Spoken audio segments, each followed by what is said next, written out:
All right, let's talk about that moment. That feeling of being stuck on a plateau in your English learning journey, where you just can't seem to break through to the next level. Today, we're going to smash right through it. So, does this sound like you? You know the grammar, you've memorized a bunch of words, but when you actually open your mouth to speak, the same old words come out. Busy, tired, important. It's so frustrating, right? You feel like you're on a treadmill going nowhere. Well, trust me, there is a way off. Okay, take a look at this sentence. I was busy studying. It's fine. It's correct. But it has zero punch. It's beige. What if I told you we could take that simple phrase and instantly upgrade it to sound way more natural, way more impressive, and truly fluent? Here it is. The solution is a strategy called the power of reuse, and this is a complete game changer. The big idea is to stop memorizing individual, isolated words. Instead, you're going to build flexible, high-impact language blocks. And get this, if you master about 20 of these core blocks, you'll be ready for almost any conversation that comes your way. I love this metaphor because it's so true. Memorizing vocabulary lists is like having a big jar of loose screws. Sure, you have a lot of pieces, but what can you actually do with them? Not much. Building these language blocks, though, that's like creating an entire toolkit. You have your hammer, your screwdriver, your wrench, tools you can use over and over again for different jobs. So let's pull the first tool out of our new toolkit. We'll call this one the crunch time narrative. Now, this isn't a list of words. It's a fully formed story about a really stressful, high-pressure time in your life that you can adapt and reuse in all sorts of situations. And wow, you can see the difference immediately, can't you? The basic version is okay, it gets the point across, but the upgraded version, it tells a story. It uses fantastic phrases like grueling period, a make-or-break moment, and the stakes were incredibly high. It doesn't just tell you it was stressful, it makes you feel that stress.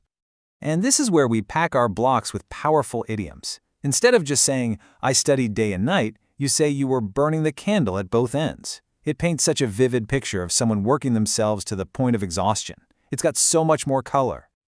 Here's another one I absolutely love. Anyone can say, I was very tired. But telling someone you were running on fumes? That creates this incredible image of a car sputtering, about to die on the highway. That's how tired you were. It's just so much more descriptive.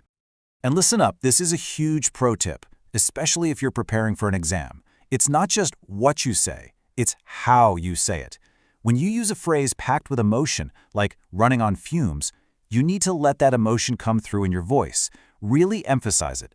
Examiners want to hear that you don't just know the definition, you feel the meaning. That's a huge score booster.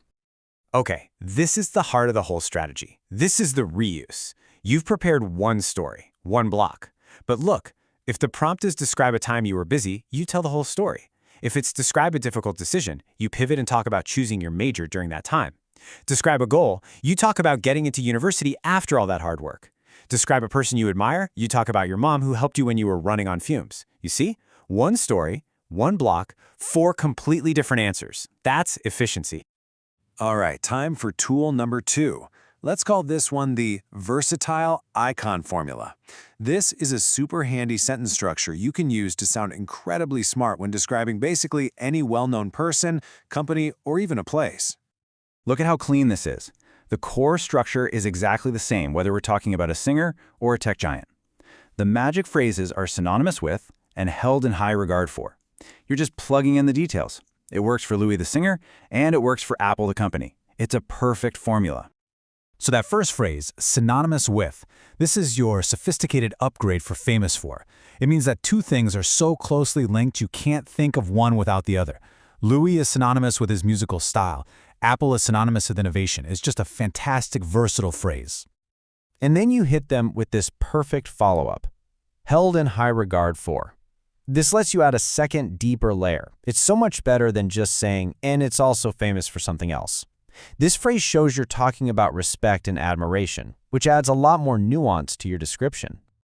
So that's just 2 of our 20 or so core blocks in action. But let's step back for a second. Why is this block method so much more powerful than just memorizing words from a list? Let's break down the principle behind it. It really all boils down to a shift in your mindset. You've got to stop thinking of yourself as a passive learner who just collects vocabulary. It's time to become an active language architect. You are literally building with language, constructing these powerful, reusable pieces that help you connect ideas. That's what creates real fluency, not just repeating memorized facts. So here's the biggest takeaway from all of this. You already have all the raw material you need to build these blocks. It's your life, your experiences, your stories. So I'm going to leave you with this final thought. What powerful story from your own life, a big challenge, a proud achievement, a passion of yours, can you start turning into your very first reusable language block today?